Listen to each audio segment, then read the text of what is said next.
ನಮಸ್ತೆ ಎಜಿ ನ್ಯೂಸ್ಗೆ ಸ್ವಾಗತ. ಕ್ರಾಂತಿನೆಲ ಕಿತ್ತೂರಿನಲ್ಲಿ ವೀರರಾಣಿ ಚೆನ್ನಮ್ಮನವರ 201ನೇ ವಿಜಯೋತ್ಸವದ ಸಂಭ್ರಮದ ಉದ್ಘಾಟನಾ ಸಮಾರಂಭದಲ್ಲಿ ಪಾಲ್ಗೊಂಡ ಉತ್ತರ ಕನ್ನಡ ಲೋಕಸಭಾ ಸಂಸದ ವಿಶ್ವೇಶ್ವರ ಹೆಗಡೆ ಕಾಗೇರಿಯವರ ಜೊತೆ ನಮ್ಮ ನ್ಯೂಸ್ ಸಮೂಹದ ರಾಜ್ಯ ಉಪಸಂಪಾದಕ ಬಸವರಾಜು ಮುಕ್ತವಾಗಿ ಸಂವಾದ ಮಾಡಿ 201ನೇ ಕಿತ್ತೂರು ಉತ್ಸವ, ಬೆಳಗಾವಿ, ಕಿತ್ತೂರು, ಧಾರವಾಡ ರೈಲ್ವೆ ಯೋಜನೆ ವಿಳಂಬ, ಕಿತ್ತೂರು ಬಿಜೆಪಿ ಘಟಕದಲ್ಲಿ ಭುಗಿಲೆದ್ದ ಅಸಮಾಧಾನ ಹಾಗೂ ಉತ್ತರ ಕನ್ನಡ ಜಿಲ್ಲೆಯಲ್ಲಿ ಮತ್ತೆ ಆರ್.ವಿ. ದೇಶಪಾಂಡೆಗೆ ಮಂತ್ರಿಗಿರಿ ಬಗ್ಗೆ ಪ್ರಶ್ನೆ ಕೇಳಿ ಉತ್ತರ ಪಡೆದಿದ್ದಾರೆ. ಒಂದು ರೀತಿ ಕಿತ್ತೂರಿನಲ್ಲಿ ಒಂದು ರೀತಿ 201ನೇ ವಿಜಯೋತ್ಸವ ವಿಶೇಷವಾಗಿ ಇಂಥ ಸಂದರ್ಭದಲ್ಲಿ ಮಾನ್ಯ ಕೆನರಾ ಕ್ಷೇತ್ರದ ಸಂಸದರು ಆಗಿರ್ತಕ್ಕಂಥ ಮಾನ್ಯ ವಿಶ್ವೇಶ್ವರ ಹೆಗಡೆ ಕಾಗೇರಿ ಸಾಹೇಬರು ಸಹ ಭಾಗವಹಿಸಿದ್ದಾರೆ. ಸರ್ ನಮಸ್ತೆ. ಕ್ರಾಂತಿನೆಲ ಕಿತ್ತೂರಿನಲ್ಲಿ ಈ ಬಾರಿ ಒಂದು ರೀತಿ 201ನೇ ವಿಜಯೋತ್ಸವದ ಸಂಭ್ರಮ.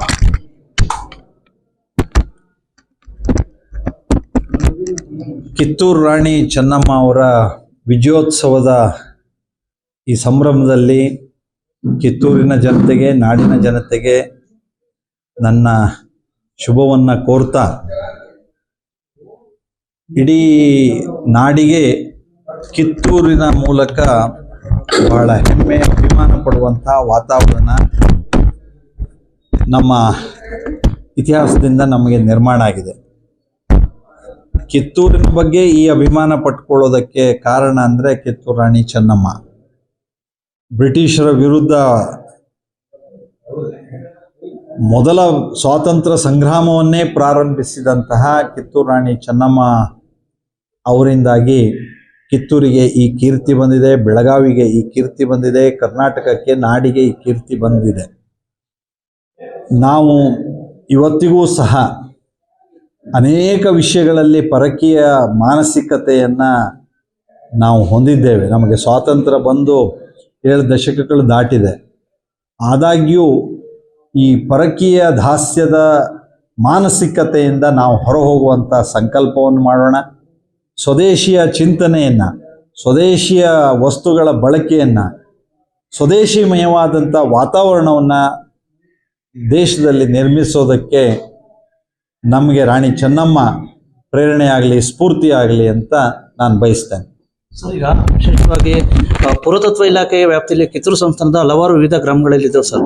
ವಿಶೇಷವಾಗಿ ತಮ್ಮ ಅವಧಿಲಾದರೂ ಏನಾರು ಅವನ್ನ ಸ್ಮಾರಕಗಳ ಅಭಿವೃದ್ಧಿ ಪಡಿಸ್ತಕ್ಕಂಥದ್ದು ಏನಾರು?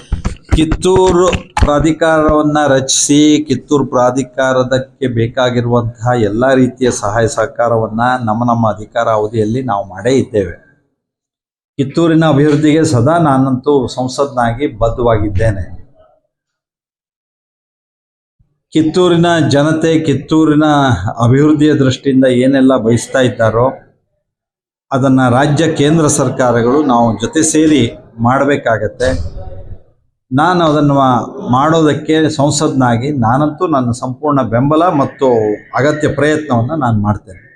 ಬೆಳಗಾವಿಯಿಂದ ಒಂದು ರೀತಿ ಧಾರವಾಡವರೆಗೂ ಒಂದು ರೀತಿ ರೈಲ್ವೆ ಮಾರ್ಗ ಸರ್. ವಿಶೇಷವಾಗಿ ಮೊನ್ನೆ ಒಂದು ತಿಂಗಳಿಂದ ಒಂದು ಆರೋಪ ಮಾಡಿ ಸರ್ ಜಗದೀಶ್ ಶೆಟ್ಟರ್ ಸಾಹೇಬರು, ಈ ಒಂದು ರೈಲ್ವೆ ಯೋಜನೆಗೆ ಸಂತೋಷ್ ಲಾಡ್ ಅವರು ಸರಿಯಾಗಿ ಸಹಕಾರ ಮಾಡ್ತಾ ಇಲ್ಲ ಅಂತ. ಹಾಗಾಗಿ ವಿಶೇಷವಾಗಿ ಹುಬ್ಬಳ್ಳಿಯಲ್ಲಿ ಸ್ವಲ್ಪ ಮಟ್ಟಿನ ಸ್ಥಳದ ಸಮಸ್ಯೆ ಆಡಳಿತಾತ್ಮಕವಾಗಿದೆ ಅನ್ನುವಂಥ ಮಾಹಿತಿ ನನಗೂ ಗೊತ್ತಿದೆ. ಶ್ರೀಯುತ ಸೋಮಣ್ಣವ್ರನ್ನ ಒಳಗೊಂಡಂತೆ ಶ್ರೀಯುತ ಪ್ರಹ್ಲಾದ್ ಜೋಶಿ ಅವರು ಮತ್ತು ಸಂಬಂಧಪಟ್ಟಂಥ ಎಲ್ಲ ಹಿರಿಕಿರಿಯ ಅಧಿಕಾರಿಗಳು ಈಗಾಗಲೇ ರಾಜ್ಯ ಸರ್ಕಾರದ ಜೊತೆಯಲ್ಲಿ ಮಾತನಾಡಿ ಆ ಸ್ಥಳದಲ್ಲಿ ಇರುವಂತಹ ಅಡಚಣೆಗಳನ್ನೆಲ್ಲ, ತೊಂದರೆ ತೊಡಕುಗಳನ್ನು ದೂರ ಮಾಡಿ ತಕ್ಷಣ ಅದನ್ನು ರೈಲ್ವೆ ಇಲಾಖೆಗೆ ಹಸ್ತಾಂತರಿಸಬೇಕು ಅನ್ನುವಂಥ ಮಾತನ್ನು ಹೇಳಿದ್ದಾರೆ. ಹಾಗಾಗಿ ಆ ಸ್ಥಳದ ಹಸ್ತಾಂತರವನ್ನು ಜಿಲ್ಲಾಡಳಿತ, ರಾಜ್ಯ ಸರ್ಕಾರ ಎಷ್ಟು ಶೀಘ್ರವಾಗಿ ಮಾಡ್ತದೆಯೋ ಅಷ್ಟು ಬೇಗ ನಾವು ಹುಬ್ಬಳ್ಳಿ, ಧಾರವಾಡ, ನಮ್ಮ ಕಿತ್ತೂರು, ಬೆಳಗಾವಿ ಟ್ರೈನನ್ನು ನಾವು ಮಾಡೋದಕ್ಕೆ ಕೇಂದ್ರ ಸರ್ಕಾರ, ಅಶ್ವಿನಿ ವೈಷ್ಣವ್ ಅವರು, ಪ್ರಧಾನಿ ನರೇಂದ್ರ ಮೋದಿ ಅವರು ಸಿದ್ಧರಿದ್ದಾರೆ. ಸರ್, ಈಗ PCC ಬ್ಯಾಂಕ್ ಚುನಾವಣೆ ಮುಗಿದಿದೆ ಸರ್. ಇಂಥ ಸಂದರ್ಭದಲ್ಲಿ ಕಿತ್ತೂರಿನಲ್ಲಿ ನಿಮ್ಮ ವಿಕ್ರಮ್ ಇನಾಮದಾರ್ ಸ್ಪರ್ಧೆ ನಂತರ ಸೋಲಾಗಿದ್ದ ನಂತರ ಎಲ್ಲ ಒಂದು ಕಡೆ ಬಿಜೆಪಿ ಘಟಕದಲ್ಲಿ ಅಸಮಾಧಾನ ಇದಾಗಿದೆ ಸರ್. ಮಾಜಿ ಬ್ಲಾಕ್ ಅಧ್ಯಕ್ಷ ಆಗಿದ್ದ ಪರವಣ್ಣನವರು ದೊಡ್ಡಗೌಡ್ರೆ ಸೋಲೆ ಕಾರಣ ಅಂತ ಆರೋಪ ಮಾಡಿದ್ದಾರೆ. ಮತ್ತೆ ದೊಡ್ಡಗೌಡರು ಸಹ ಅವ್ರ ಮೇಲೆ ಈ ಬಗ್ಗೆ ನಾನು ಹೆಚ್ಚಿನದೇನನ್ನು ಪ್ರತಿಕ್ರಿಯಿಸಲಾರೆ. ನಾನು ಇದ್ರ ಬಗ್ಗೆ ಪೂರ್ಣ ಮಾಹಿತಿಯನ್ನು ಪಡೆದು ಸಂಬಂಧಪಟ್ಟವ್ರ ಜೊತೆಗೆ ಚರ್ಚಿಸಿ ಬರೋ ದಿನಗಳಲ್ಲಿ ನಿಮ್ಮ ಜೊತೆಗೆ ಅಗತ್ಯವಿದ್ದರೆ ಮಾಹಿತಿಯನ್ನು ಹಂಚಿಕೊಳ್ತೀನಿ. ನಮ್ಮ ಪಕ್ಷ ಯಾವುದೇ ರೀತಿಯ ಅಸಮಾಧಾನದ ಸ್ಥಿತಿಯನ್ನು ಎದುರಿಸ್ತಾ ಇಲ್ಲ. ಪಕ್ಷವಾಗಿ ನಾವೆಲ್ಲ ಒಟ್ಟಾಗಿದ್ದೇವೆ, ಒಂದಾಗಿದ್ದೇವೆ. ರಾಜ್ಯದಲ್ಲಿ ಬೆಳಗಾಂ ಜಿಲ್ಲೆಯಲ್ಲಿ BJP ಕಟ್ಟೋದಕ್ಕೆ, ಕಿತ್ತೂರಿನಲ್ಲಿ BJP ಕಟ್ಟೋದಕ್ಕೆ, ರಾಜ್ಯದಲ್ಲಿ BJP ಕಟ್ಟೋದಕ್ಕೆ ನರೇಂದ್ರ ಮೋದಿಜಿಯವರ ನೇತೃತ್ವದಲ್ಲಿ ನಾವು ಸದಾ ಅಣಿಯಾಗಿ ನಮ್ಮ ಕೆಲಸವನ್ನು ಮಾಡ್ತಾ ಇದ್ದೇವೆ. ಸಹಕಾರಿ ಕ್ಷೇತ್ರದ ಈ ವಿಷಯದ ಕುರಿತಂತೆ, DCC ಬ್ಯಾಂಕಿನ ವಿಷಯದ ಕುರಿತಂತೆ ತಾವು ಕೇಳಿರುವಂಥ ಪ್ರಶ್ನೆ ಬಗ್ಗೆ ನಾನು ಸ್ಥಳೀಯವಾಗಿ ಇನ್ನಷ್ಟು ಹೆಚ್ಚು ವಿವರಣೆಗಳನ್ನು, ಮಾಹಿತಿಯನ್ನು ಪಡೆದು ಪ್ರತಿಕ್ರಿಯಿಸ್ತೇನೆ. ಕೊನೆಯ ಪ್ರಶ್ನೆ ಸರ್, ಉತ್ತರ ಕನ್ನಡದಲ್ಲಿ ವಿಶೇಷವಾಗಿ ಜಿಲ್ಲಾ ಉಸ್ತುವಾರಿ ಸಚಿವರು ಚೇಂಜ್ ಆಗಿ RV ದೇಶಪಾಂಡೆ ಅವರು ಆಗಬೇಕು ಅಂತ ಹೇಳ್ಬಿಟ್ಟು ಸರ್, ಹಾಗಾಗಿ ಸಮಗ್ರ ಸರ್ಕಾರದ ಆಂತರಿಕ ವಿಷಯ, ಇದಕ್ಕೆ ನಾನೇನು ಪ್ರತಿಕ್ರಿಯಿಸೋದಿಲ್ಲ. ಯಾರಾದರೂ ಮಾಡಲಿ, ಏನಾದರೂ ಮಾಡಲಿ, ಅಭಿವೃದ್ಧಿ ಕೆಲಸ ಮಾಡಲಿ, ಜನರ ಸಮಸ್ಯೆ ದೂರ ಮಾಡಲಿ, ದಿನಕ್ಕೊಂದು ಗೊಂದಲ ಮೂಡಿಸೋದು ಕಡಿಮೆ ಆಗಲಿ ಅಷ್ಟೇ.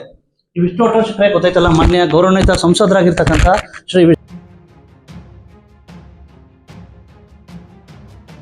ಕನ್ನಡಿಗರ ಮೆಚ್ಚಿನ ನಿಮ್ಮ AJ 24/7 ನ್ಯೂಸ್ ಕನ್ನಡ ವಾಹಿನಿ ಇದೀಗ ಟಿವಿಯಲ್ಲಿ ಲಭ್ಯ.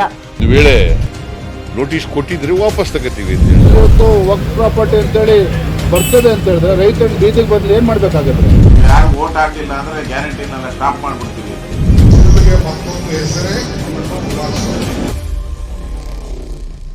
ಕರ್ನಾಟಕ ಮತ್ತು ದೇಶ ವಿದೇಶ 360 ಡಿಗ್ರಿ ಸುದ್ದಿ ಹಾಗೂ ಉತ್ತರ ಕರ್ನಾಟಕ, ಬೆಳಗಾವಿ, ಬಾಗಲಕೋಟೆ, ಧಾರವಾಡ, ಹಾವೇರಿ, ಗದಗ, ಬಿಜಾಪುರ ಜಿಲ್ಲೆಯ ಕ್ಷಣ ಕ್ಷಣದ ವಿವರವನ್ನ ಪಡೆಯುವುದಕ್ಕೆ AJ 24/7 ನ್ಯೂಸ್ ಕನ್ನಡ ವಾಹಿನಿಯನ್ನ ಲೈಕ್ ಮಾಡಿ, ವಿಡಿಯೋಗಳನ್ನ ಶೇರ್ ಮಾಡಿ, ಕಮೆಂಟ್ ಮಾಡುವ ಮೂಲಕ ನಮ್ಮ ವಾಹಿನಿಗೆ ಸಹಕಾರ ನೀಡಿ ಮತ್ತು ಚಾನೆಲ್ ಅನ್ನ ಸಬ್ಸ್ಕ್ರೈಬ್ ಮಾಡಿ. ಧನ್ಯವಾದಗಳು.